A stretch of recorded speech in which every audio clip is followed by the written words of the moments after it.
No one west. They were parked right next to the summer.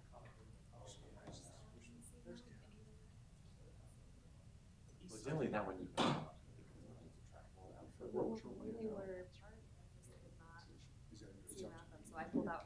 I read through my three of them. Well, that But may I'm be like, something we need to I look couldn't, at. yeah, I couldn't see around them at all. Yellow.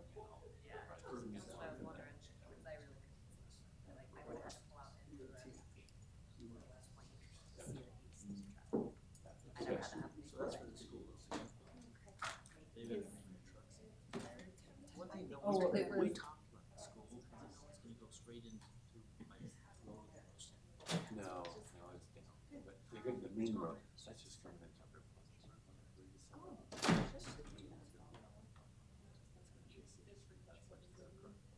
Oh, so they're not having people complain. I thought you were going straight in, and I know they said that for the zoning.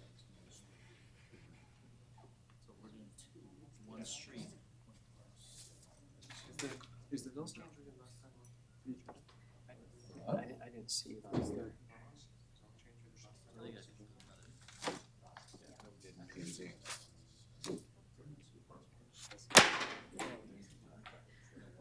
That's what I want. I bet all those trucks are, Is it this one here? they're bringing a lot of builders.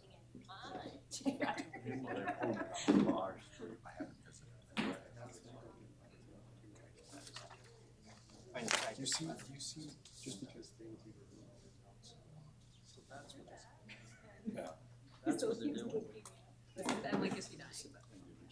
Hey, there you are. Yeah. How you been? I wanted to let you know. I know, we've heard about that. I know.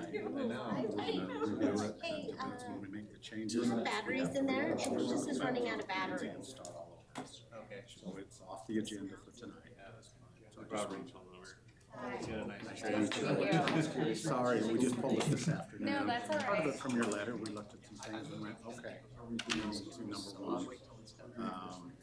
The 39 and 40, it's where he started. He started in 39 and then come into 40. All of It's just this water department 39. building. So that was the start. Or maybe it's But not. we want to break it down into parcels, so you know exactly. Right, I think that'd be great, yeah. But you guys will receive notification again. Oh, What's going on, what's going to happen, and then we'll go back into that 28-day waiting period. We have to notice 28 days in advance. What, if the city would like to meet with us, we'd really We'd love like that to. as well, yeah. I think that's quite honestly that's. Okay, Just have my we're just kind of- information for letter, but I'm gonna- we can do that, and we can set up a time to meet with you. If we would have just right now, because there was, Grab Yeah, another one. at and then make where they all. Go at through the it. end of the day, That's what I'm like, we're trying to. Yes. Yeah. Well, and we want you in our community. Yeah. Let's do that, and I will set up a time. Back and forth. Let's do that. Is it better to schedule with you time-wise, or we need to contact you, John? schedule through us and then we can bring her in. I'll include both of you. And then let's do it that way. Okay? All right. We can do that. Thank you. Sorry about having to come clear over. No, that's all right. It's a fine drive. Get out of Boise this Yeah, fall. come up to the God's country. Absolutely. Because nobody else wants it. Yeah. Okay, thank you. Yeah, nice to meet you.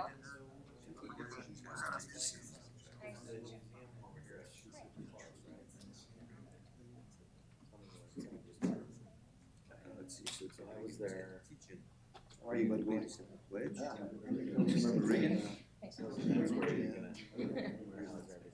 Nudge him. Yeah, so we'll be adding to the notes. Yeah. Oh, man. I just got myself off. That's not fair.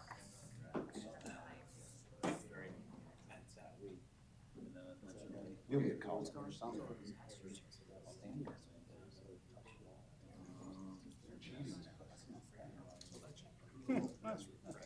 Cheat?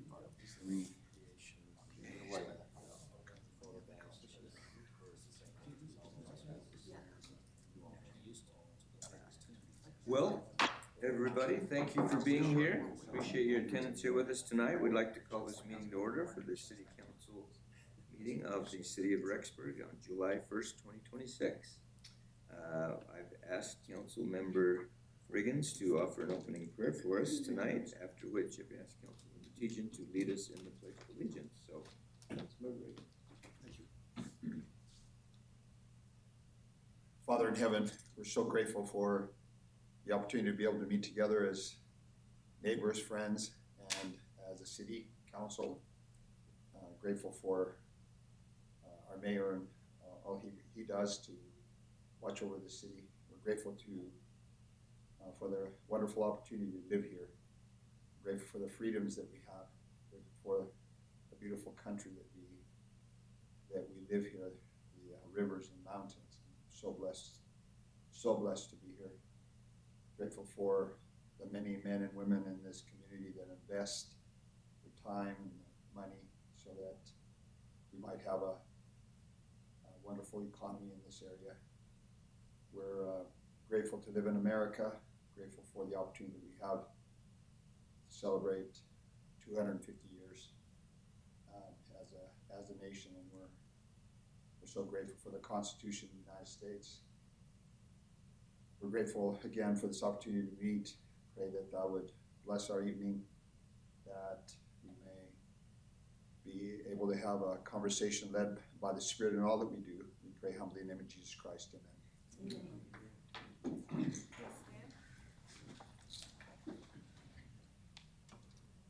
I pledge allegiance to the flag of the United States of America and to the republic for which it stands, one nation under God, indivisible, with liberty and justice for all. Thank you all very much. We appreciate that. Let's go ahead with our roll call of council members, please. Councilmember Johnson. Here. Councilmember Tejan. Here. Councilmember Colin Erickson. Here. Councilmember Reeser. Here. Councilmember Riggins. Here. Okay, thank you. Deborah, did Council President Erickson, was he out of town or something? He is. He is, okay. I spoke with him today. He notified me he'd be out of town. If there was an emergency, he said he could be contacted by phone and could zoom in, but I said I didn't think we'd have any issue. And he may have mentioned that to me earlier, I just didn't remember, so.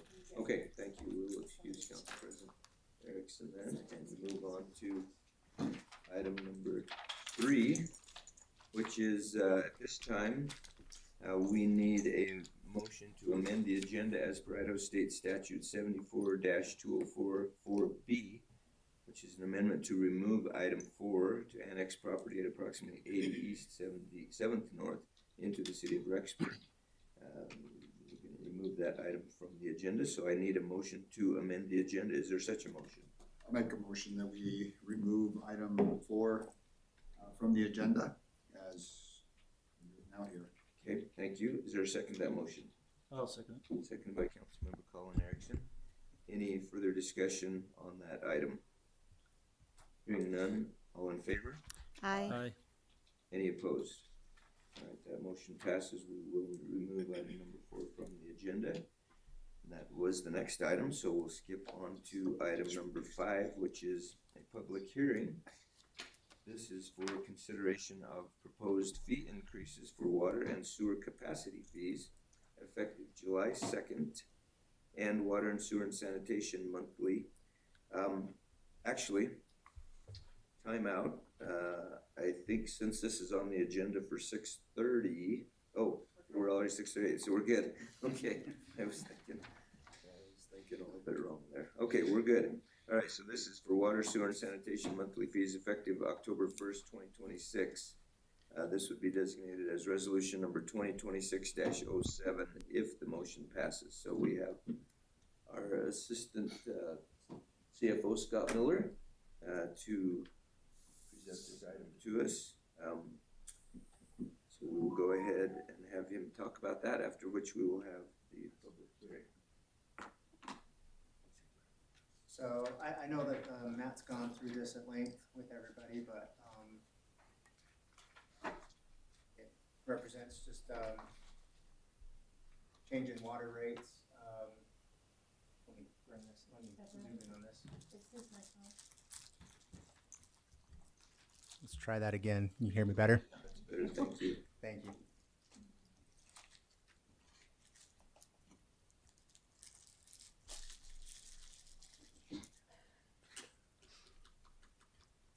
So, I mean, maybe the best way, here's the actual numbers that you'll be approving. But then another way to look at this, and I think you've looked at this before, but we have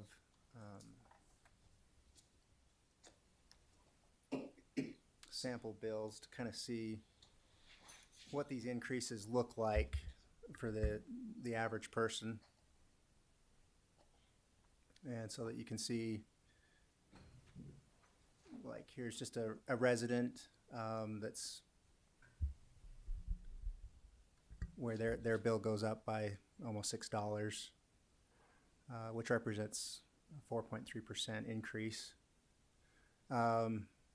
For multiple family apartment complexes and whatnot, a little bit higher of an increase, 10% on average. And again, this is a sample. Depending on water usage, this can fluctuate. And then businesses, again, kind of in that 9.2% increase, or in this case, $33. So, yeah, like I say, I mean, I know that you guys have been through this quite a bit.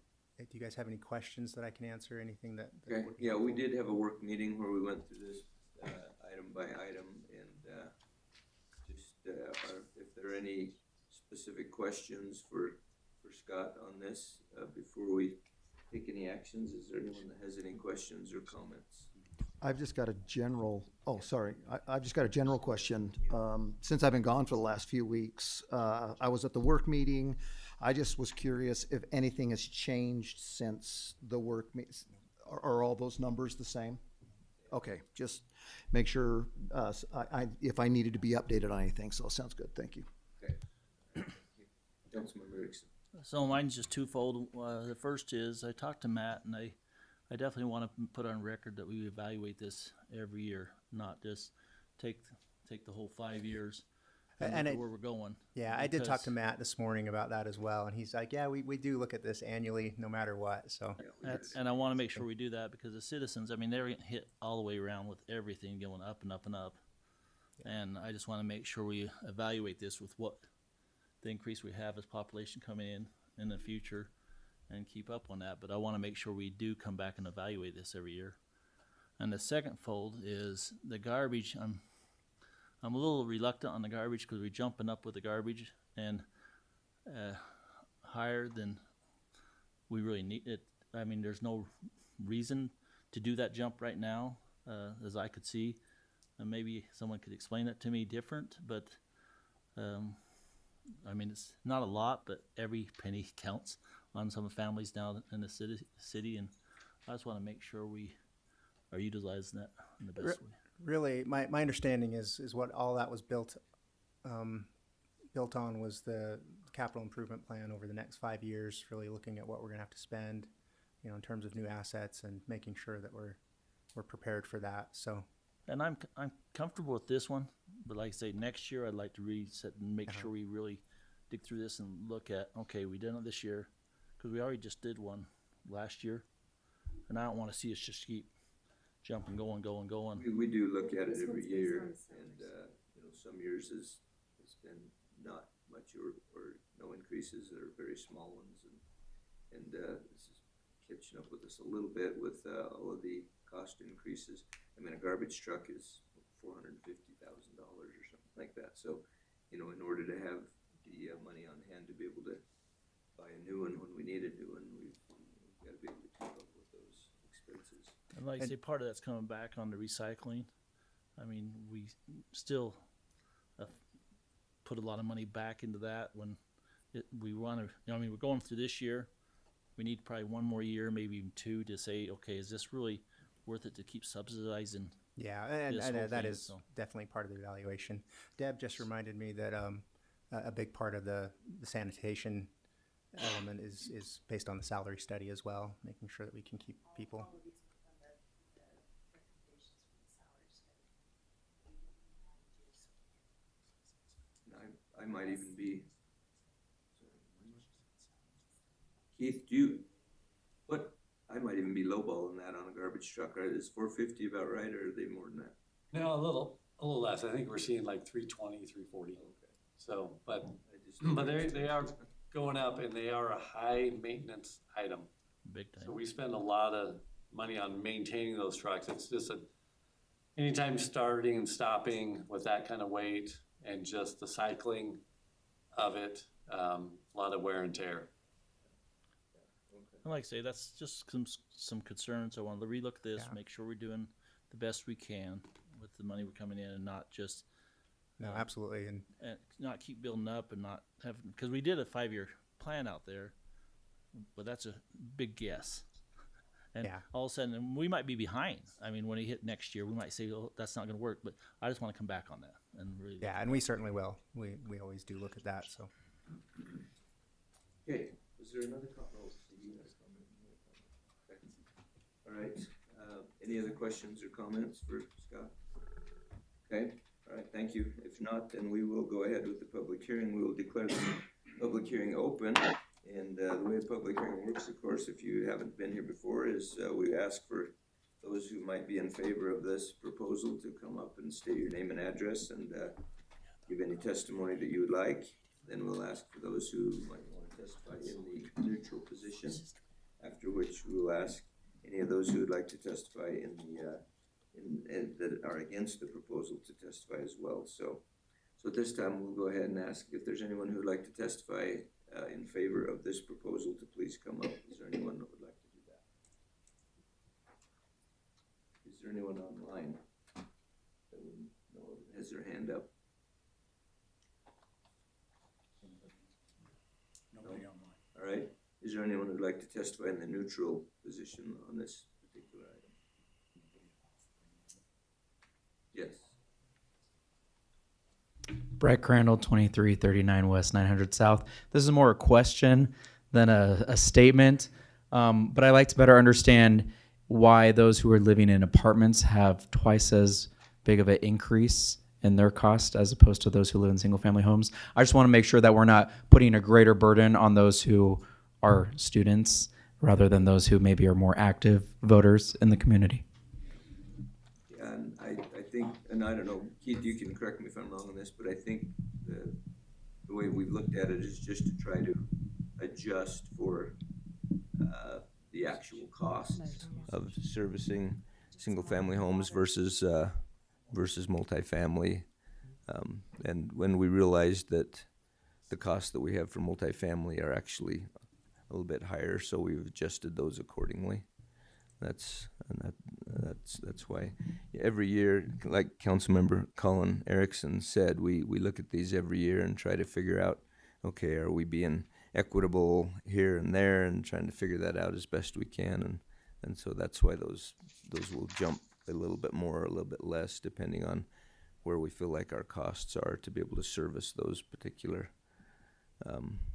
types of places, whether it's single family, residential, or multifamily.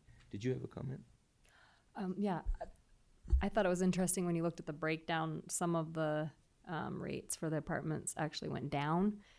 And then some of them went up. And so then that's the overall increase. Right, yeah. But some of them went down. So we're not trying to Okay, an undue it's burden more on just them. that's the cost for servicing apartment Yeah, complexes. and thank versus- you for that comment. I forgot about that. Great. But yeah, in all of those formulas that we looked at, we try to figure out how much it costs to service the water and the sewer and the garbage. And as Councilmember Johnson said, some of them did go down, and some of them went up. And so we just try to figure out what our costs are and be equitable across the board on those. So Great. I'm just happy that you're explaining now because I don't want to see people complaining on Facebook. Yeah. Thank you. And Mayor, one good thing, right, Yeah. about water, sewer, and sanitation is that we can't take those funds and put them in other places and use them for anything else. So it wouldn't, there's no purpose to us overcharging because all we can use it for is water, Right. sewer, and sanitation. Yeah, good point. So. Good point. Thank you for that. Okay, is there any other testimony in the neutral position? All right, hearing none. Is there anyone who'd like to testify against this this particular item on the agenda? Anyone online? No one online. No? Okay, thank you. All right, there's one. Okay, come on up. Let me fill this out before I forget. But my name is Nathan Blumenberg. Just kind of looking at that, and I wanted to come in here and just kind of look at it. Is there a reason? I noticed all those percentages, at least for the residential, there's a 9% increase on that water there. I know it's only like 445, but why that much? Why that big of an increase? It would basically be the same as what Brett asked about the campus thing. Basically, we just go through all of our costs and our capital needs for the next 5 years and try to adjust those up or down according to what our closest, I don't want to call them guesstimates because we have quite a bit of experience, in trying to look at those and figure out what we're going to need. But that's why is really because we figured that's what it's going to take to service that particular type of property. Yeah, no, I just would like to see that be closer aligned with those other rates, but I understand if that's like a higher usage, again, it's not a drastic change, but it is obviously a change from the previous year. Rates already went up. Yeah. So if we look at both, right, we're looking at a $6 difference. We know rates will probably go up next year. I mean, it's just kind of the nature of utilities in general, right? Yeah. Whether it be my electric bill, whether it be my internet bill, whether it be utilities, but just trying to understand that a little bit there. That's true. That is true, and we understand that. And actually, our hope is that by, we did a pretty extensive study on this for this year because it's the 5-year, kind of at the 5-year breaks, we always try to study them out a little bit more extensively.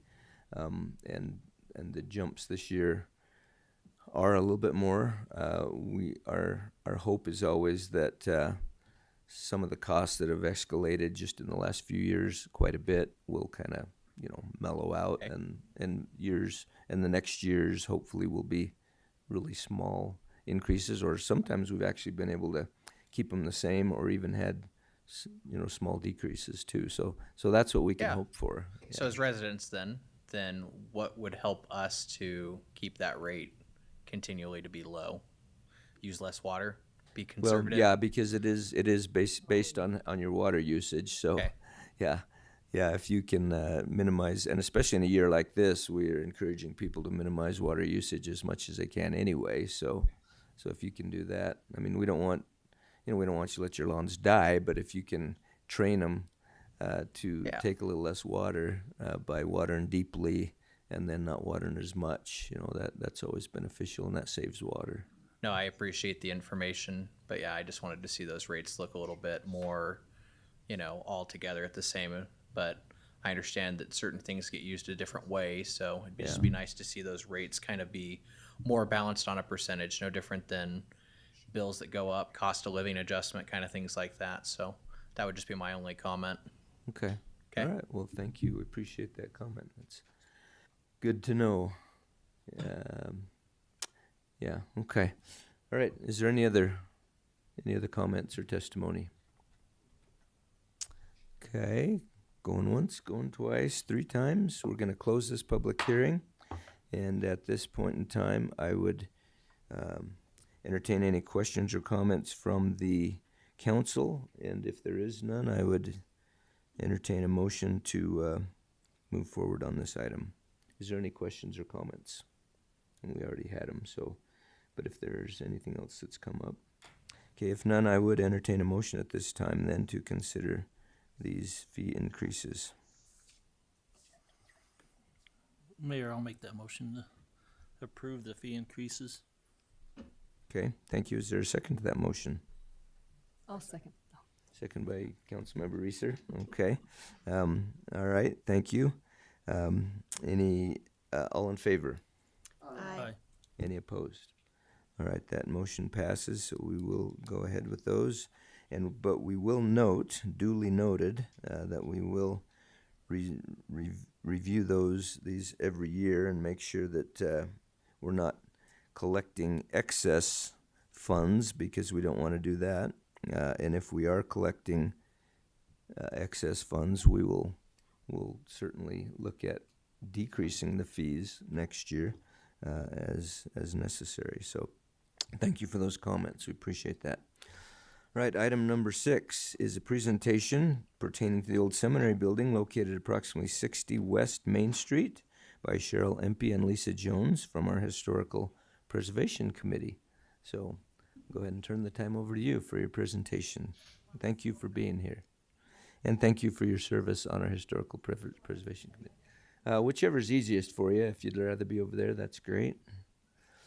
We just ask that you speak into the microphone, so that, because these proceedings are recorded, and we need to be able to hear the recordings for accurate minutes.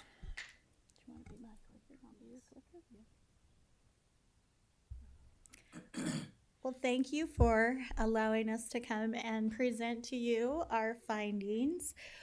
First, a way of clarification, we have talked to the Urban Renewal Committee, and I'm not sure that they were super clear on who we were. So we need to clarify that this evening.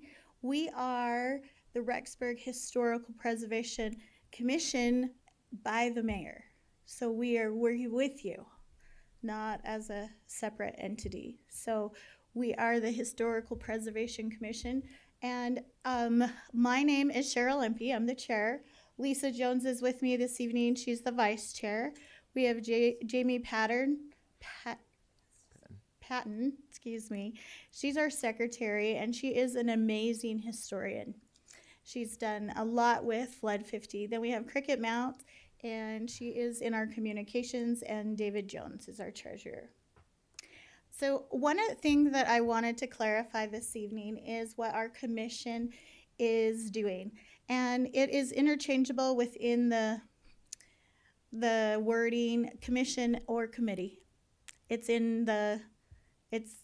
both ways. It's listed both ways. So the purpose of this commission or committee is to promote the education, cultural, economical, and general welfare of the public of the city of Rexburg through identification, evaluation, designation, and protection of those building sites, districts, areas, structures, and objects that reflect significant elements of the city or state or nation, of their historic, architectural, archaeological, and cultural heritage. So we are here to give recommendations to the city, to you, on the things that we've found. So for instance, we have been going for about 2 years as this group. And one of the things that we did that you might recognize is the Flood 50 seal that said, built to last. I survived the flood. And these are window decals that can go on the buildings or places that said that and they were sold as a fundraiser to support the tabernacle. The second thing is that we are here as somebody that does our homework, and we look and we find information about our historical buildings currently. So we've participated with Flood 50. We've done some consultation with some of the buildings downtown, the June's Place, just to know what they have, where they've been, or maybe find older pictures and so forth, so that they can understand where their building came from. So I'm going to turn the time to Lisa, and she's going to start with that same sort of information that we've gathered with the seminary building. Old seminary, yes, historic seminary building. Okay, can you hear me okay? If I don't, then I'm kind of tall. So as a commission, just fulfilling those duties, we, like Cheryl said, we've been doing our homework, a lot of research, and we found out the history behind this building and wanted to share that with you to kind of share the significance of it and hope that it will maybe be saved as the development of that land goes forward. So a brief history. The land the seminary building was built on was owned by Sarah Holman in 1885. She was the mother of 12 and the last surviving member of the handcart company, the Martin Handcart Company. She was the sister-in-law to Thomas E. Ricks, who owned the adjacent lot. And then the school district purchased the land in 1903, and we're not sure what was on that land before. There aren't any documents or records that show, or photographs. But we know there was demolition of an existing structure prior to the start of this construction of this building in 1937. Oh, it's that, sorry, it's the 1937. So here's a little bit of the timeline. Settled between 1885 and 1903, owned by Sarah. They acquired the lot in 1903. The construction began in 37. It opened in 38. And then from the 50s throughout the 90s, it was kind of a school and seminary hub. It served as both a seminary in the early days of that time period, and then later on as special services for the school district. And then it has sat vacant since then. So in 2000, in the 10s, there were preservation efforts that we'll talk about a little bit more about in a minute. This is just some more information about the timeline of the seminary. Charles Zollinger was the contractor of it. It's inspected, completed, an open house in January of 1938. And then the next slide shows what it looked like, not in January, probably later. It's no snow and grass. And I just want to point out the really beautiful architectural details that are missing now. If you go back one slide, because in this slide you can see the doors have been replaced. In this slide, there are those beautiful wooden French doors. The windows are all intact. And so this is kind of to give you an idea of what we think it could look like again if someone were to purchase it and renovate it. May have found yeah, and we think we have found the doors, so they're somewhere safe, waiting. Okay, and then this is some more. You can see the windows have been replaced in the back. This is kind of what it looks like. Was changed, we think in the 60s, and then kind of what it looks like currently with the glass block instead of the paned windows in the back. So we wanted to talk about kind of a few different elements of the significance of the building. First of all, historic represents our Rexburg's educational heritage. It survived the flood. It has served as an important community gathering place for decades, and we think it can be revived again to be a prominent community landmark. 60% of the total cost of the construction was covered by the church and the Church of Jesus Christ of Latter-day Saints, and the other 40% was covered by donations of labor and money by ward members in the Rexburg area. So it was literally built by the community. And it's a great example of 20th century architecture, unusual to this area. And the next slide talks a little bit about that, its architectural significance. It's the Spanish Revival style, which was popular in the early 1900s and pretty rare in eastern Idaho. The only other building that kind of approaches this style in Rexburg would be the church building on First East and Second South, I think. Inspired by Spanish and Mediterranean designs, known for its stucco walls and red tile roofs. Ours is a little different because it's actually made of brick, not stuccoed. It represents the craftsman architectural, an artist character not common in modern buildings. And then preserving the style protects the architectural diversity and community identity. We don't have too much architectural diversity left from that time period, so we feel like that's another reason that it's worth saving. And then just historical significance, it represents, oh wait, wrong way, yeah, we already covered that. Here's some more examples of preserved Spanish colonial buildings in other cities in Idaho. It's featured on the Idaho State Historical Preservation Facebook page. So they're seeking it. Yeah, looking at that. And then the next slide, I think, shows that this is not so much the architectural style, but that other cities are, neighboring states are preserving their seminary buildings. The one in Springville and in Provo have been repurposed to other businesses. And then the community value. It's hard to read that little part up there in the yellow, but residents had previously organized to save the building. It was ready to be demolished, and the DUP organized and camped out on the steps while the bulldozers were ready to tear it down, and ultimately stopped the demolition. And so there's attachment to this building, community attachment, and then we also, as part of our outreach as a commission, we had a booth at the Founders Day event and had a lot of community interest, and heard from a lot of people hoping that this building would be saved. They had an opportunity to tour it that day, and overwhelming majority of people are I would say, dissatisfied with to put it nicely, I guess, with the preservation so far. They are kind of dismayed by the amount of buildings that have already been knocked down to make way for development. And then we've lost a lot in the flood too. So I think that that kind of makes an important point for saving it as well. And this is the photo that was in the Post-Register in 2014. All those sweet ladies. Do you want me to keep going, or you? Yeah? Sure. Okay.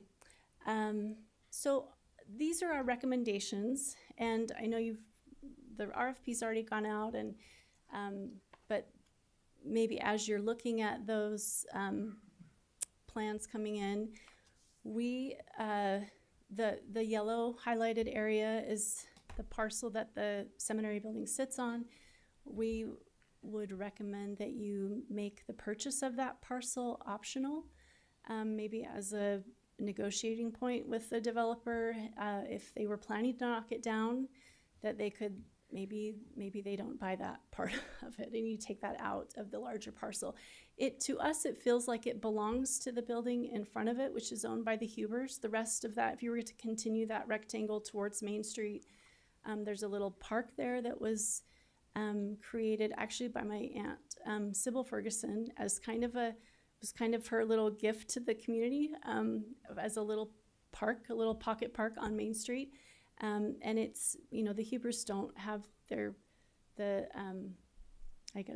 means to maintain it right now. They would love help maintaining it and to make it beautiful again.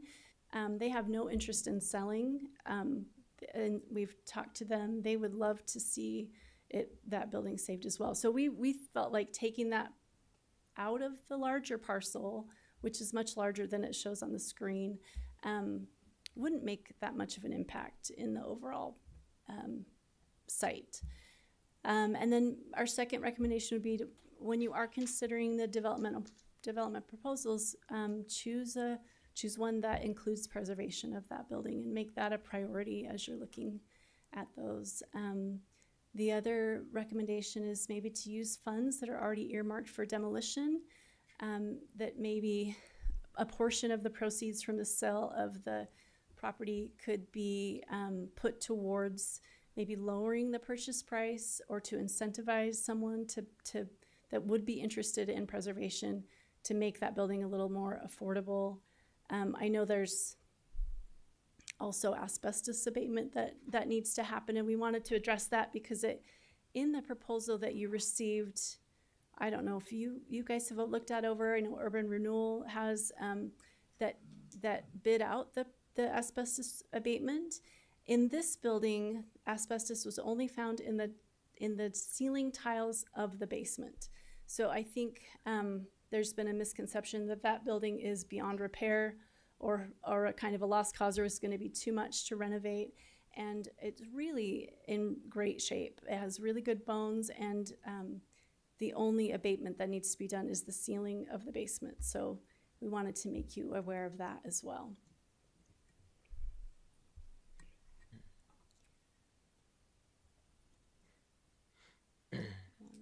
That's okay.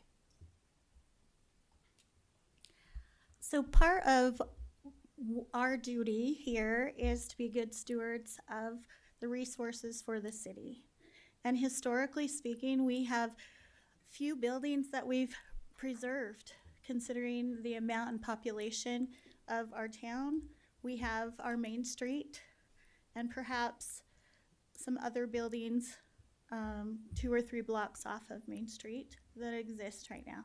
We would love to see a preservation and have that stated as our area of preservation, our historical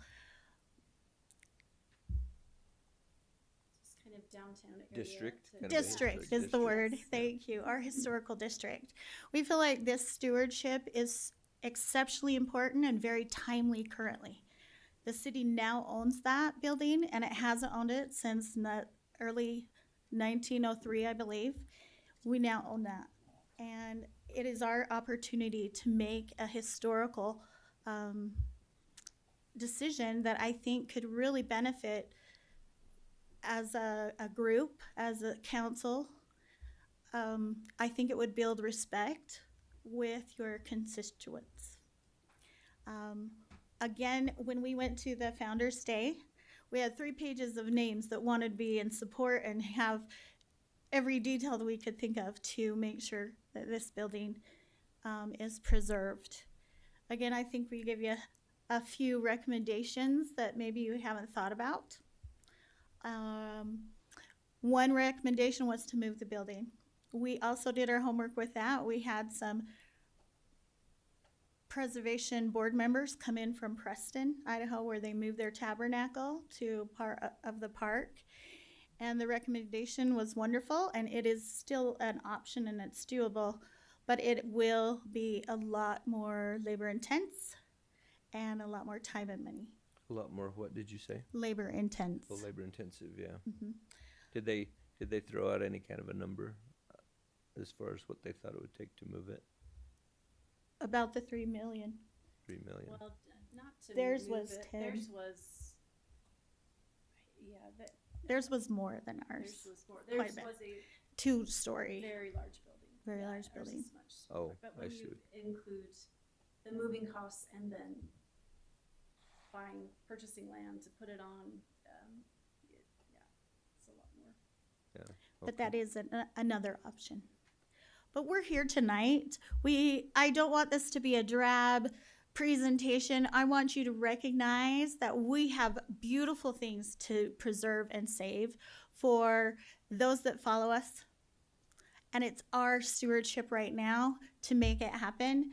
And this is a unique building, not only in Rexburg, where it's located, and it is a cultural commodity. It is something that will continue to progress and increase with value, not just dollar-wise, but people recognize this. One thing I noticed tonight as I was coming here is it faces as people enter into our city. The building faces that, and I thought that's a very welcoming historical spot that people recognize when they come home. Thanks.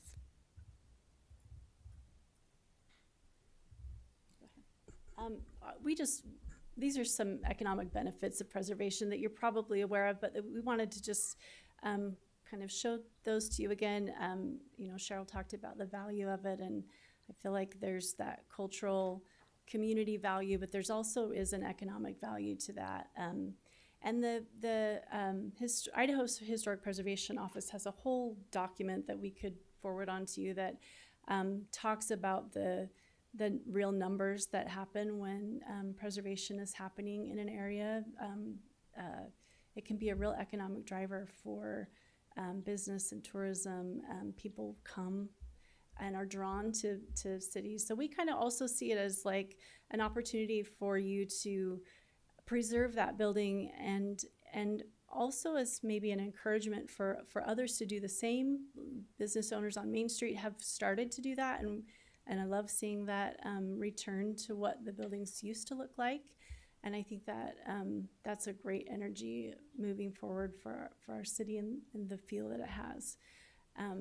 But we wanted to also take questions. That's the end of our presentation, so we'd be happy to answer any questions that you have about it. And Okay. Yeah. Well, thank you so much. Our questions? Any questions, comments?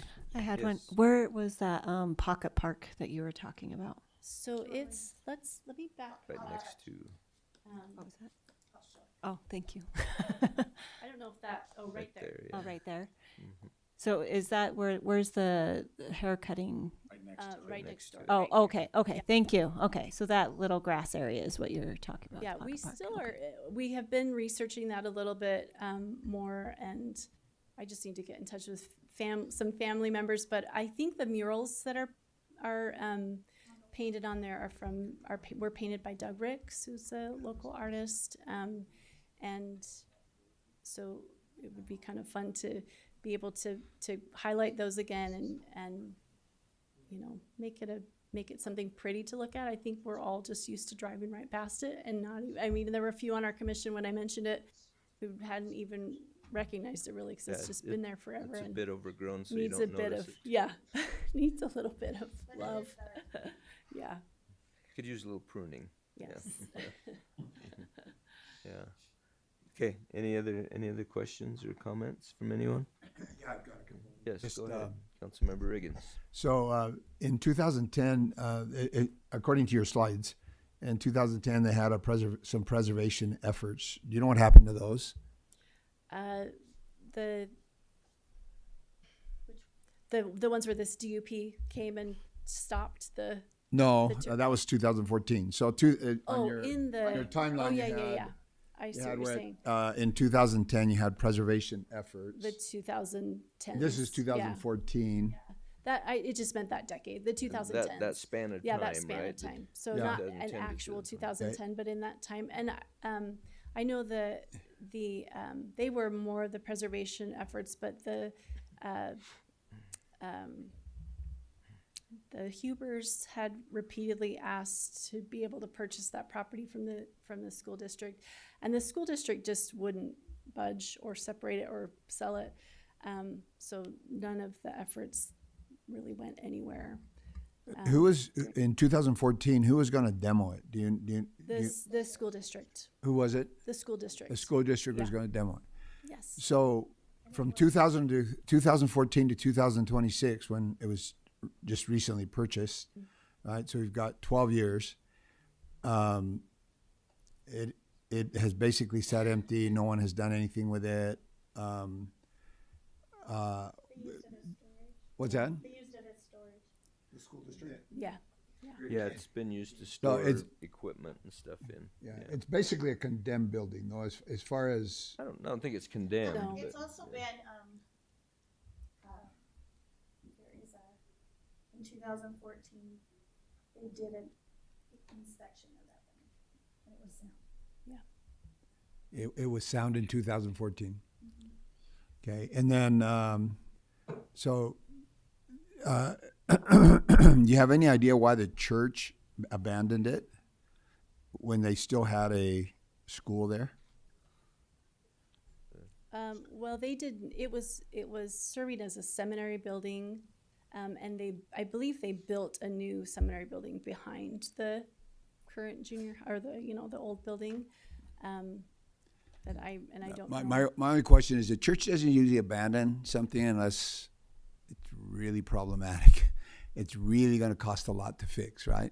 So that's kind of my question on that is the church seems to have looked at it and said, okay, we're going to build a new seminary building because this building is either irreparable or it's too much money to do or whatever. Yeah. I mean, that's just. Looking at comparing the two, because I went to seminary building in the newer one or seminary in the newer one, I think there are 4 classrooms in that new building, and in the other, the old seminary building, if you've gone in that, there are these large kind of, they seem like there's little office spaces, and then there's a few large rooms.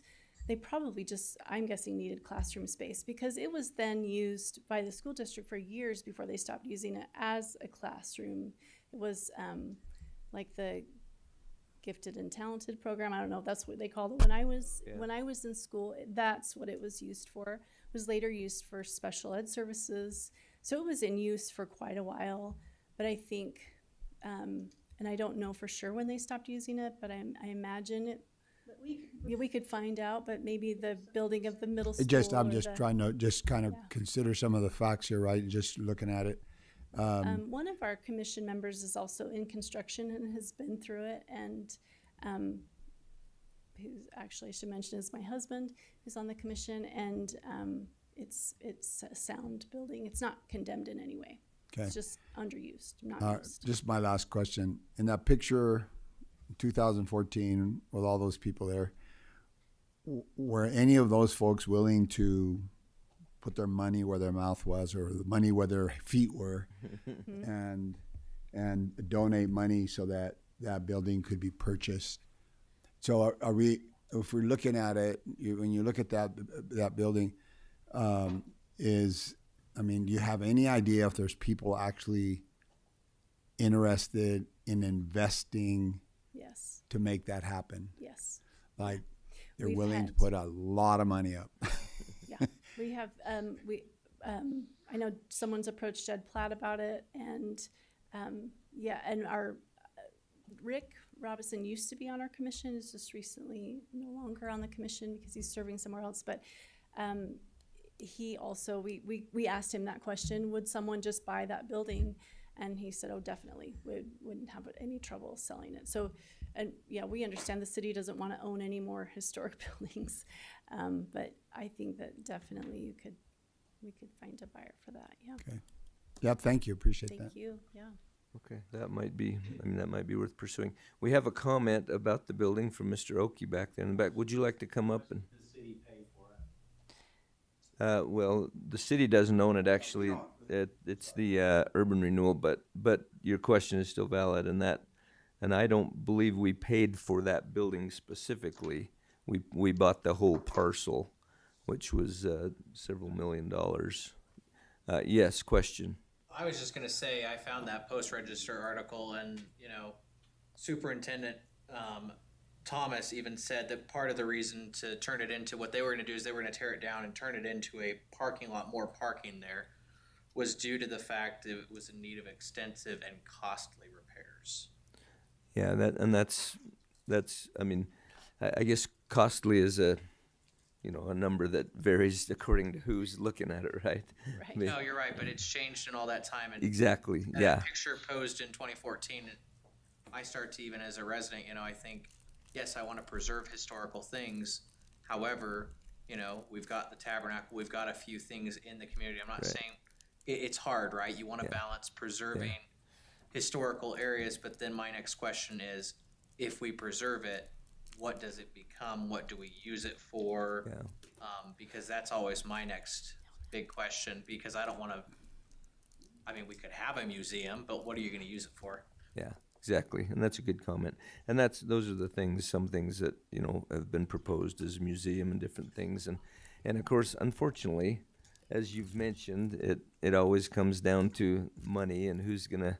That was kind of my question too. Councilmember Riggins said, how many pages of people did you say that signed that they'd love to save it? How many of them would be willing to put up $5,000 or $10,000 to help? What's that? We haven't asked, so we don't. Yeah. Oh, yeah. Well, my guess is that number would reduce drastically, but you never know. So, sometimes people would be willing to step up. So. City Attorney Ramel has just quickly. I think we're moving on, but just a quick reminder procedurally to keep the record clean. Keeping again, if anyone's going to speak, to have them come and put their name on the record, speak into the mic, and then limiting that to public hearings. Okay. All right. Thank you.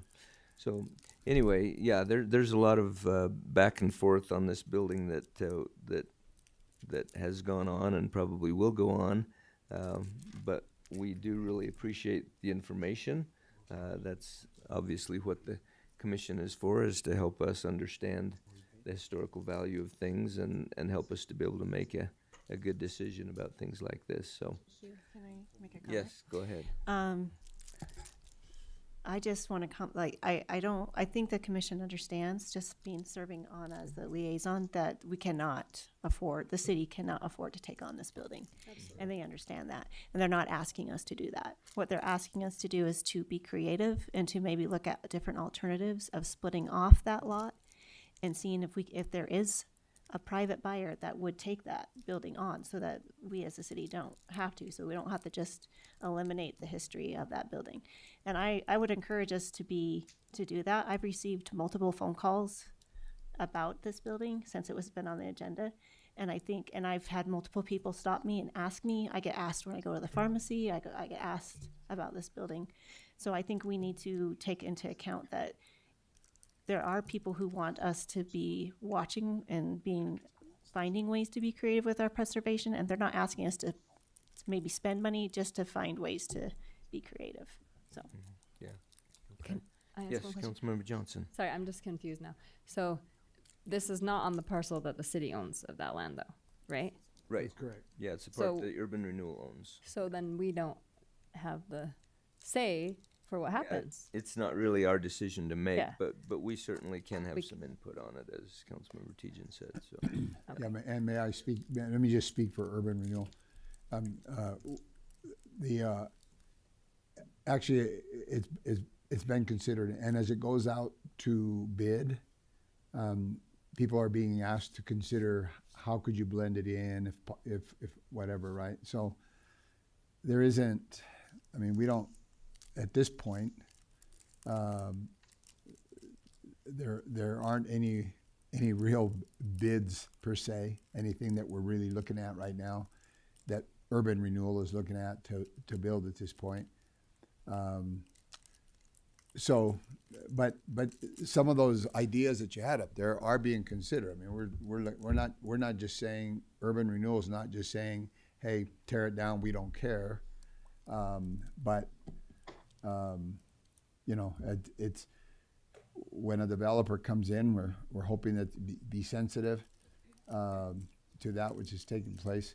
That, by the way, it's public information. So, but urban renewal, well, the combined cost of that land was 5 acres for over $7 million, right? So it's like $1.2 million per acre. So it wasn't a cheap piece of land. The school did well on what was paid for it. So. Right. We also presented at Urban Renewal, and I believe that Matt said that parcel was about $500,000 in that meeting. And I don't know how he divided that out, but, so, I appreciate that you guys are looking at options to save it. And, one of the things we thought is if you could make that, like Councilmember Tejan said, if you, could offset the cost, that $500,000 by increasing the price of the whole parcel by that amount, then it would kind of be free and clear and open it up for someone to be able to afford to come in and buy it. You could ask less for it, and then it could be, then someone could put the money in to renovate it and preserve it. So our concern, I think, is the concern that both of you have mentioned, is if, first of all, let's say it did stay, and then let's say the developer says, look, we'll build around it, right? And now we're going to put it on you, right? You the city own it now. Who's going to pay to renovate it? Who's going to pay to, those kinds of, that's why I think it's important to do some investigation and say, is is there really a group of people that would be willing to invest the kind of money that that building's going to need, right, to get it up? If there is, then I think you need to go back to urban renewal and say, look, we're offering this much, right? We're saying this is. And we had thought about that. We don't want to, go beyond our purview as a commission. Sure. But we would be happy to get, construction bids and things to be able to present to someone. Yeah. If this building were available. This is what it. I think, might cost to by the way, renovate. I've been on the urban renewal for many years, for the last 9 years, and then before that. But I think you have listening ears. Yeah. It's just again, the finance, the responsibility of ownership of that piece of property once you get it, right? What are you gonna do with it? Okay. Yeah, I think I would suggest, just to kind of bring this to a close, is that any of those proposals that you've heard from, like Mr. Robinson and people that have talked to Jed and all these things, let's put those together in a package or whatever, that and actually bring those to the fore with some specifics. Okay, who is this person that he thinks would for sure come and buy it, and what would they do with it, and how much would they, we need some specifics on that in order to be able to make a good decision. And without that, it's really just kind of a nebulous thing that's floating out there, and so. Okay, that's great. We weren't sure we could do that, but we'd be happy to do that, so thank you. Okay. Can I just mention one thing real quick? So again, because of the way that this is structured, and of course I have a dual role. I'm the deputy treasurer for the city, but I'm also the administrator for urban renewal. So I think it was kind of mentioned before, the city can kind of have an advisory spot in all this, but it does really come down to the board of the urban renewal. And so, and like Bill said, I think that they've been very interested in hearing what you have to say, and I think they will continue to be interested to hear. Again, it's very much a financial. There's a lot of things that are there, and a lot of things that we're trying to consider, and trying to be very holistic in the whole thing. And I know that probably feels like we're not listening, but but yeah, as we collect this information, it'd probably be best to come to the board of the urban renewal. Because then I'm not a board member myself, but the board can then make some determinations based on that information. And Can I ask a question of clarification? Yes. Where does urban renewal fall with the city? We are a separate entity from the city. We are not the same entity. So it is, the board is appointed by the mayor. And so there's a connection there with that. I could explain tax increment financing, but that would take a little while, so I won't go into kind of the mechanisms. Yeah, just the separation is they are a separate entity and a separate board from the council. They control all of the business of the urban renewal districts, but they are appointed by the mayor, the commissioners. But that's really as far as that relationship goes. Yeah. So as a commission, do we have your support then? Because we're kind of appointed by you as well to pursue some proposals and some things to present to urban renewal. Yeah, I'm kind of speaking for everyone, but I think we're interested in any proposals that could come forth that the urban renewal board could then consider. There's probably varying opinions on whether that building should stay or go. But I think we're all interested, and I'll look down here for head shakes or nods, but I think most of us are interested in at least some proposals that the urban renewal board can consider, and see if they can make sense at all. That's kind of is that kind of the way we're all, is that consensus? Do I have consensus on that? Okay. All right. Yeah. Okay. Thank you very much for your information. We appreciate that. All right. And thank you for your service to the city on that board. We appreciate that as well. Thank you very much. All right. Item number 7 is a time for public comment. These are for items that are not on the agenda tonight. If anyone would like to make a public comment, we actually limit it to 3 minutes and to come up to the podium and state your name and address. Is there anyone that would like to make a public comment about anything that is not on the agenda tonight and make us aware of anything? Yes, sir. Come on up. Come on up and state your name and address here. Council members, my name is Taylor Riley. My wife and I moved here for schooling and reside at 127 West 1st South Teton. I'm here because flock safety cameras are now operating throughout Idaho, including Idaho Falls, Sugar City, and St. Anthony. I believe Rexburg should take preemptive measures to ensure these systems and those similar to them are never installed here. These are not simple license plate readers. They are AI-powered surveillance systems that send data to a private corporation called Flock Safety. These systems identify vehicles, search by appearance, operate with infrared imaging, and can integrate AI video search, thermal imaging, gunshot detection, and signal trace, which detects and traces Bluetooth and Wi-Fi devices. That data is uploaded to a nationwide network and becomes searchable by agencies across the country. A device can be linked to a person and help build a detailed map of their daily movements. This network now includes more than 110,000 cameras nationwide and performs billions of scans every month, of which data has been accessible without proper warrants. Flock's own record raises concerns. Public records showed Border Patrol gained access to local camera data through a pilot program without the knowledge of the cities paying for it. The company has also experienced security failures that expose sensitive credentials, and stolen police logins have appeared on hacking forums. I'm not anti-police. Rexburg has the best police. I support effective tools that help officers do their job, and I appreciate the work of the Rexburg Police Department. But mass surveillance of innocent residents by a private corporation is not smart policing. The system can reveal where you worship, where your children go to school, and where you spend your daily life, and that is not the Idaho way.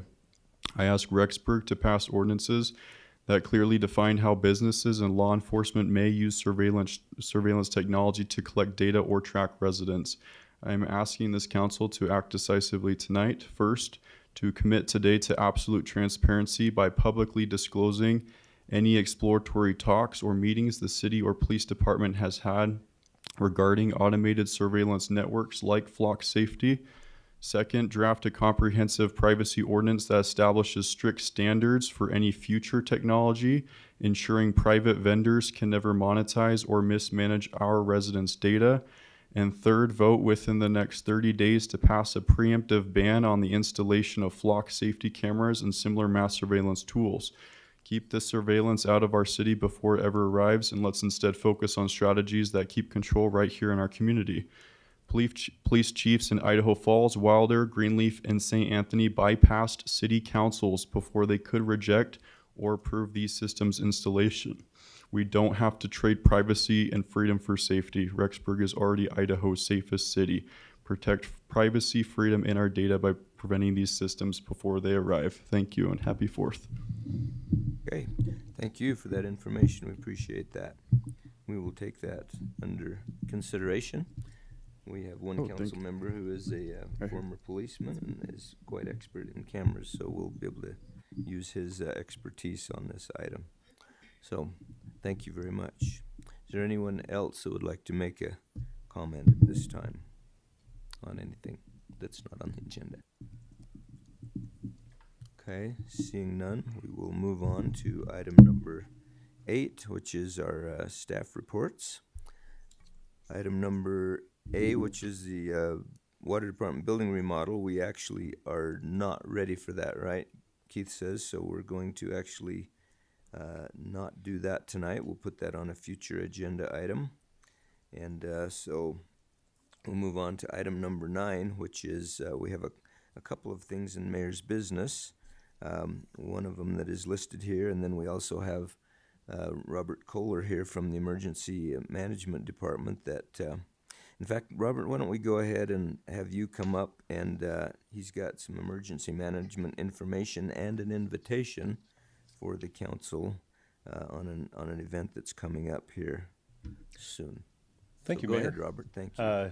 For those that haven't met me yet, I'm your emergency manager. I work as a split position, even though I wear a fire department uniform. half my job, I'm the umbrella that covers everybody throughout the county. So I work for you, I work for the police, I work for the sheriff's office. I'm here to help prepare our county.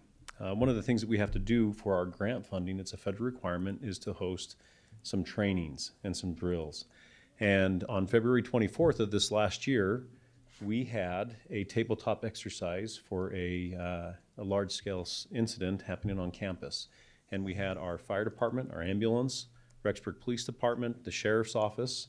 We even had BYU Idaho Security and lots of admin employees involved in this. And we had some takeaways where we all would like to try it because we need to play well in the sandbox when a large incident happens. That particular training was if there was an active shooter. And it resulted in a few things that we needed to refine, and we identified that we would like to prepare the city of Rexburg and Madison County just a little bit better for an incident that's going to take days to handle and tackle. And so, per the request of all of our first responder agencies, I've worked with all of their administrators. On September 2nd, we will have the first full-scale exercise that we've done in Madison County in multiple years. I started the emergency manager position in 2019, and this is the first time that we've done it since I've been in office. All of my surrounding emergency managers have had them at various times throughout their careers as well. So this is actually a very common thing that we do, and it's very beneficial because it helps our first responders train. The other part that we would like to do is, what does the city of Rexburg do in a large incident with their city council? Have you ever asked yourself, if we have a big incident, where do I go, what do I do, and what is my responsibility? Have you asked yourself that? Never had that question? Yes, I have. So we would like to, yeah, the mayor and I were talking about it this morning. We would like to train you on that. On September 2nd at 11 a.m., the incident will go down. It'll happen. We'll have responding agencies up there, there's safety in place, and there will be people controlling the incident. But if we have an incident like this, where do you go? And so my invite to you is to meet here, if possible. That will be up to you to decide, at 11 o'clock, so you can have a breakout session to discuss what happens. How do I handle a large incident? Is there budgetary needs? Is there going to be information shared? Are we sharing the same information as the other agencies that are responding? What is the long-term decisions that we have to make if there's a reunification center and a family assistance center that has to come out of this? How do we take care of the weeks after a large-scale incident? And so those would be the focus for this training for the Rexburg City Council. Do you have questions for me on it? Any questions about that from anyone? I have one question. Yeah, go ahead. Will we be getting like an invite for this, or is this the only time we're going to hear about it? No, you'll be getting an invite, but I wanted to come and prep you for it. And instead of just sure being like, if I hey, needed to come remember. party, and you're asking, Yeah. what in the world is this? No, I'm glad. So, Thank you. yeah. Yeah, if it's possible, you could put that on your agendas. We have a little bit of time to prepare, so hopefully we can all attend and put that on your calendar as a. I think it'll be interesting, and I have often we have these LAPC, which stands for Local Emergency Preparedness Committee. We have these meetings with Robert and different people once a month, and we talk about all kinds of different emergency preparedness things, and I've often asked that question. Okay, what are our responsibilities? You know, and I've read some things about it and things like that. But I think this opportunity to have an enactment or a creation of what we would do, I think, is a great opportunity for us. So I guess my question is Yes. for Deb and maybe Spencer. Do we need to post that we will be meeting? Because all of us might be together. I don't know that there would any decisions that would be made, so I don't know if that would be a postable thing, would it? Then it's okay. Okay, so then Not going to we're be any okay. deliberations Okay, or just decisions wanted to- made, so, yeah. How large of a time block? And if we need to put. What's I mean, that? Starts at we could 11. post it, I don't It starts at 11. We've planned 3 hours for the scenario, 3 hours? but your portion of the training is not going to take that long. It'll be shorter. About an hour, do you think, or? Yeah, I would say put an hour down. Okay. And we'll feed you the scenario. I purposely haven't said it because I know this is recorded and watched by lots of people. And the scenario has been approved and adopted by all of our first responder agency administrators. And that's where it ends because we need to test our systems. So part of it, you'll be thrown, this is your scenario. What are you guys going to do about it? And then we will ask you questions. Have you considered this? Have you thought about taking these steps? Here's the next steps that are going to face you. And nationally, when we've had similar incidents, these are the things that have come out of the left field that nobody ever considered before that you need to have something in mind for. Our hope is that this will result in policy written or refined so that if this ever happens or an incident like this, that you'll have an idea of jump off bridge of where to go. So, yeah. So even though our scenario is going to take about 3 hours, yours a good hour discussion, and then I think you'll be good. You can talk to the mayor. Maybe he'll provide lunch since it's 11 o'clock. That's up to him. Might. We just might. I thought you were going to make us lunch. You don't want my cooking. All right. It's my pleasure to serve you, and if you have any questions, you're always welcome to call my office. So, One quick thing before Yes. you go. I assume the school district is going to be involved in this as well. Is that going to, but the nature of the scenario isn't going to disrupt schools or anything like that? So no school district involvement in this one. Oh, okay. Because of the location, and we chose this date because there are no students on campus. There are very few students on campus. We wanted to be least impactful. Yeah, the public schools, we won't be anywhere near them or around them. They're welcome to come and observe. This is more from a response side. So, yeah, good question. Thank you, sir. Okay. Mayor, Any other? Yes, go ahead. having sat through a lot of these tabletops and going through these, we've done active shooter at the campus before. Must have been right before the Yeah. 2019 because it went back when I was there. Yeah. It's a good way to understand and kind of just run it through our minds. We tell our school districts to tell all the people to go through these tabletops because when the crisis happens, you want to have some things already in place or you're going to be way behind. So I think it'd be a good thing. Try to get us all together and do this. Yeah, I think so too. Okay, great. Any other questions? Thank you, Robert. We appreciate you being here tonight. Thank you very much. All right, the next item of mayor's business is to ratify Tina Lesh as a member of the Planning and Zoning Board. Now, I don't know, I hope you had a chance to see the biography I sent on email, and I apologize again for not sending that out earlier. I thought I had sent it out as soon as she sent it to me, but I realized that I hadn't, and so I tried to get that out to you so you could read through it and you know, just digest that a little bit. But she's willing to serve, and we've got actually several positions coming up here in the next few months that we've got.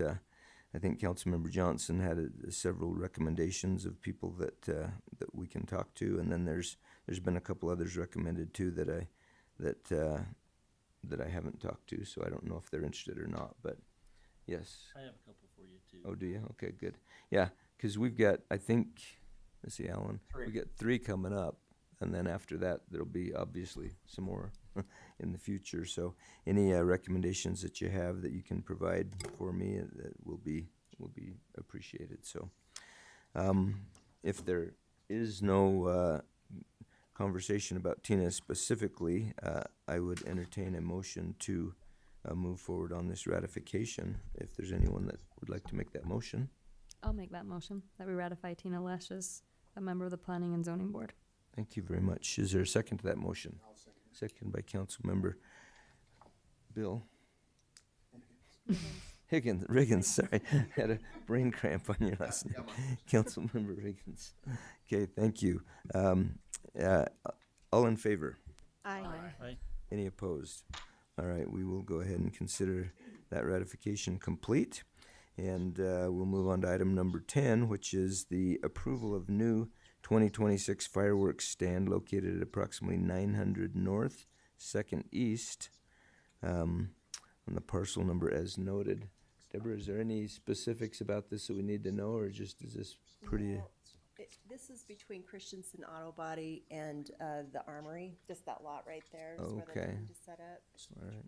The applicants currently also have a stand in Rigby, and they just wanted to come up here and give our area a shot, so. All right. Is there any questions, concerns, or anything about that before we move forward?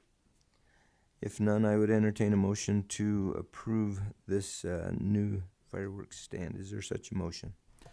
Mr. Mayor, I move that we approve this new fireworks stand at 900 North, 2nd East. Okay. Parcel mentioned. All right. Thank you. Is there a second to that motion? I'll second that. Second by Councilmember Tejan. Any further questions or discussion? Hearing none, all in favor? Aye. Aye. Any opposed? All right, that motion passes.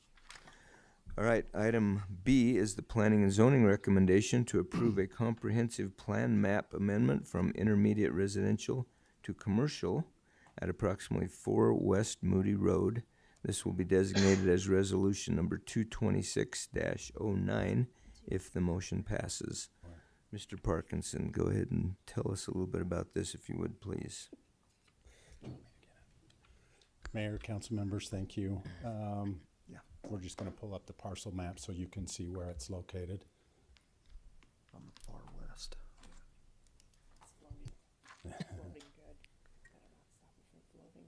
Back over here. Oh.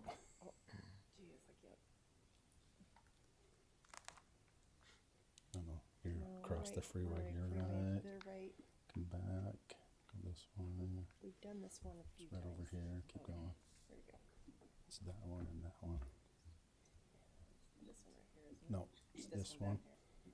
So these are the two parcels that are included in the application in that. And they have asked for a comp plan change so that they can then request a zone change. Current comp plan is intermediate residential. They would like to go to commercial in this, so they can put commercial along Moody Road and then along Highway 20. And that is their request today. And we're putting that in front of you. P&Z did review this, staff recommended to them, and then P&Z has recommended to you for approval. Okay, is there any questions for Mr. Parkinson on this particular item?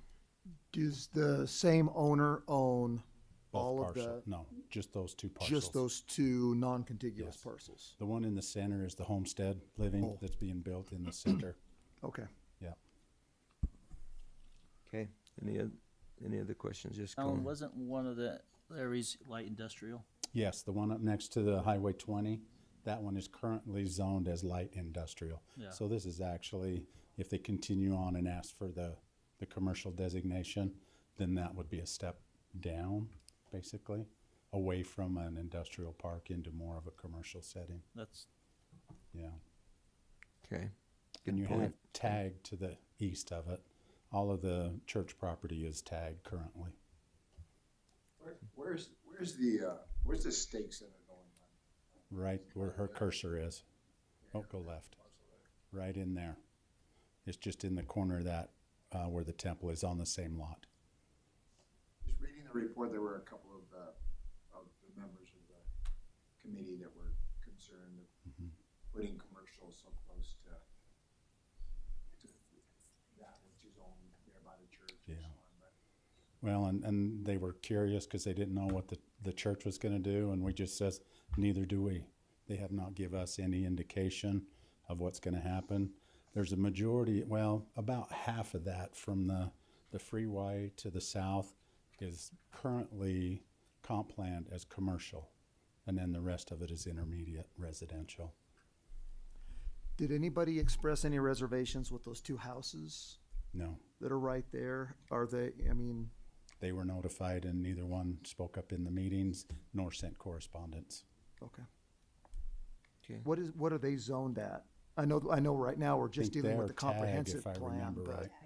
They're both tagged right now, which is what? transitional ag. Okay, I mean, but it's also the same as the lot right behind it. But the other one that's the furthest north, that's the one that is, light industrial? The one right behind the two homes is actually MDR1.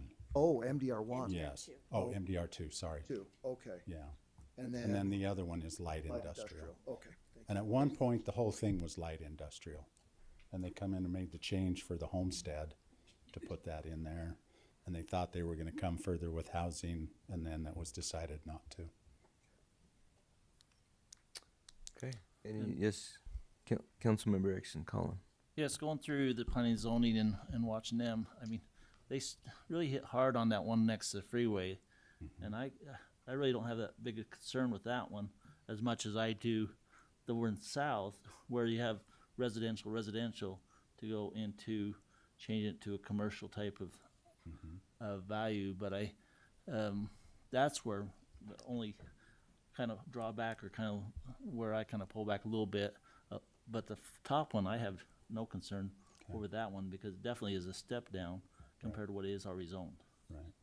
Well, and the other aspect that was discussed in that is being along Moody Road, eventually that's going to become a fairly large corridor. You may have businesses along the road with residential behind it, but again, that's a crystal ball that we can't see through right now. Yeah. What's the zoning of the property to the east? It's all tag. All tagged? Everything is tagged. The church has not asked for any zone change at this point. We did that CUP for the temple, do you remember? Oh, yeah, okay. Yeah. Oh, so they own all of They it own- except that one strip that we're looking at? Yes, this borders all of their property. Okay. Yes. Okay, you have a question? Just a comment. I know we've talked before about a concern that we don't have enough business, parcels for business. So I'm happy to see some of it for business. So, and I think like no matter what we change it to, I have heard other people complaining about putting apartments by churches or whatever. So I think probably they're not gonna be happy with a lot of stuff. So to me, this seems like a good fit. Yeah, and that Moody Road is over time going to become a pretty commercial corridor going through there. So I think there's going to be some evolution that happens along there. So I think it's kind of inevitable. Okay, any other comments? Or just that's the same piece of property we were concerned about. How what's the acreage on that bottom one? Yeah, that one. 5.41. Oh, 4.4. They give us two different ones. Yeah. 5.5, yeah. Okay. All right, well, if there are no other questions or comments, then I would entertain a motion to move forward on Resolution 2026-09. Is there such a motion?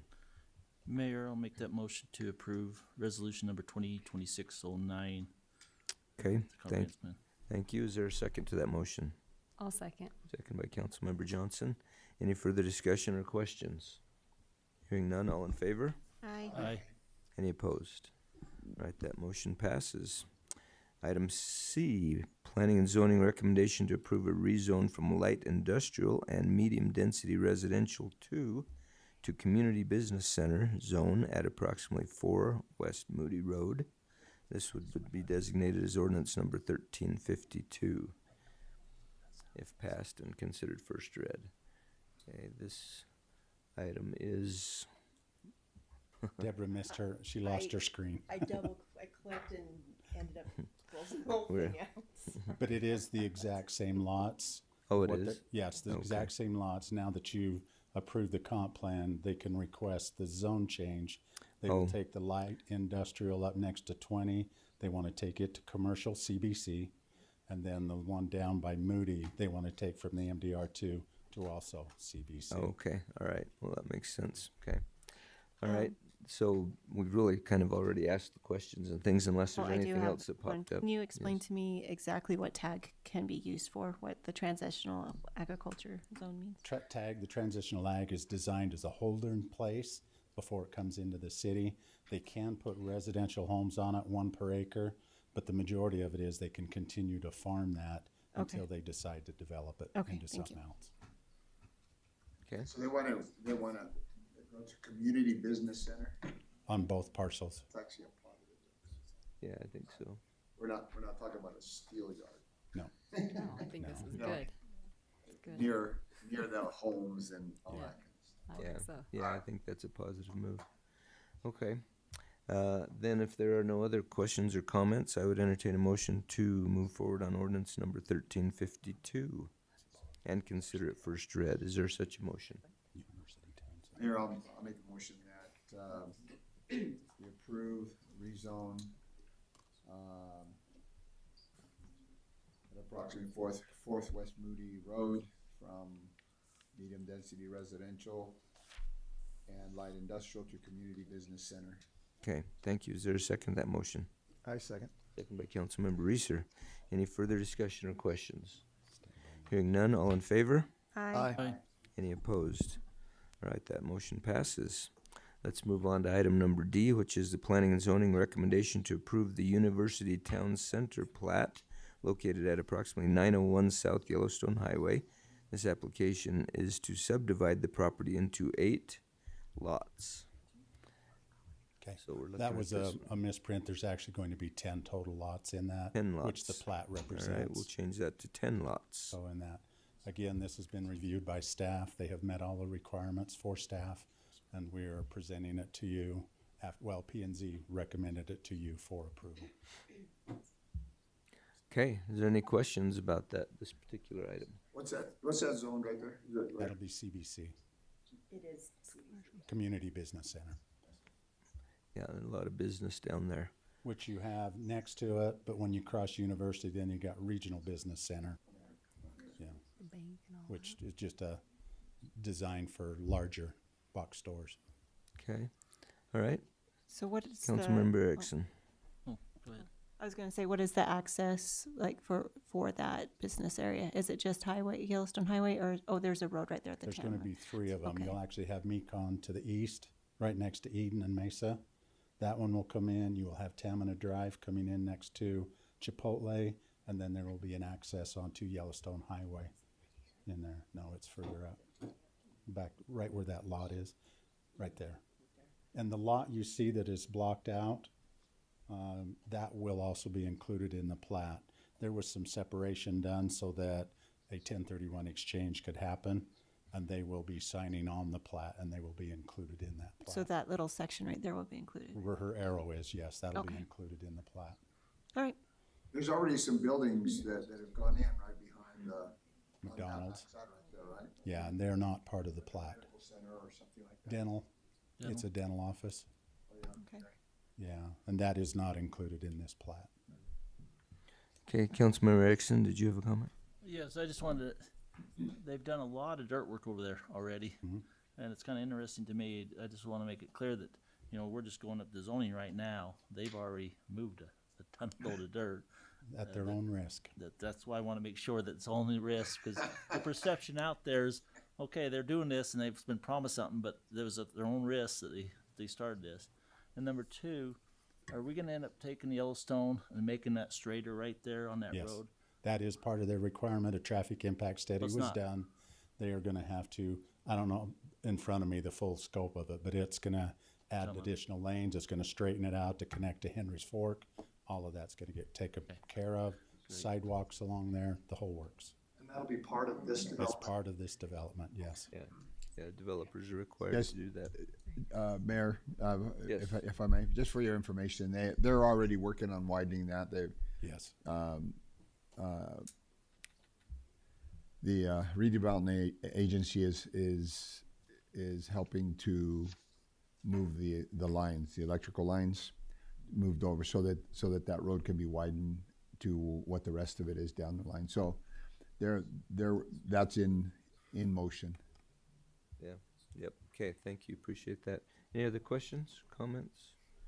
All right, if none, I would entertain a motion to approve this plat as noted here on the agenda. Is there such a motion from anyone?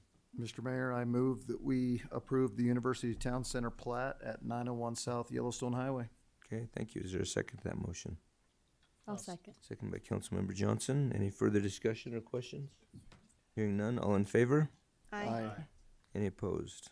All right, that motion passes. We'll move on to item number 11A, which is the second reading. It'd be ordinance number 1348 to vacate a portion of the Sky Meadows plat at approximately 1228 Stone Drive.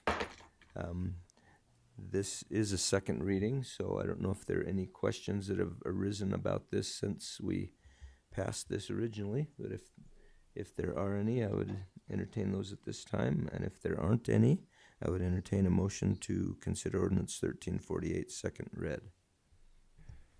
Mayor, in the first voting, I voted no, and I still want to just make myself public here that I wish that whoever it is that's playing on that would communicate with those who have already purchased homes, those who thought that those homes would be like their homes and it would be like their lots and so on. So anyway, I just want to put that out there. Okay. All right, thank you. Appreciate that. Any other comments? Yes, Councilmember Erickson. Mayor, I have one comment on this because I have heard from some residents up there, and sometimes I wonder if we need to reach out on as we go through. We say 350 feet, but this affects that whole kind of valley down there, the whole houses, and you know we done the zone change before, and then when we heard the really kind of backlash was clear back on the when it shouldn't have been even looked at on this. I just sometimes on this type of situation, maybe we need to reach out a little bit further and try to get the mailers out to them so they have a chance to come voice to us before we make that. But I know we can't do nothing here, but I just want to kind of emphasize, maybe to Alan or something, maybe we need to look at that. It would be something we'd have to put in the code and change. We're required by law to go to 300 if you want to, and we go to 350.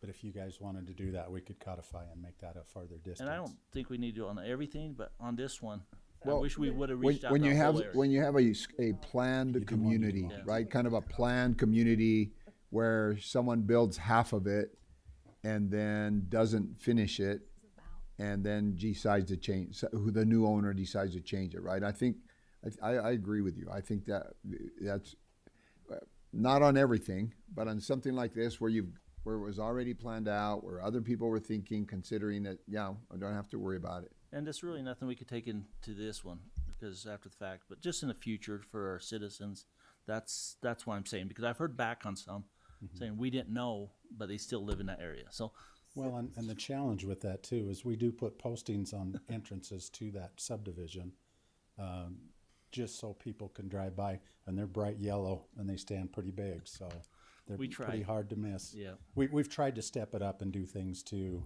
notify people. We put it on our website. It goes in the newspaper, and the newspaper is a requirement by the state. And that's kind of what I told them. I try to emphasize that, but Yeah. sometimes I think we can maybe do a little.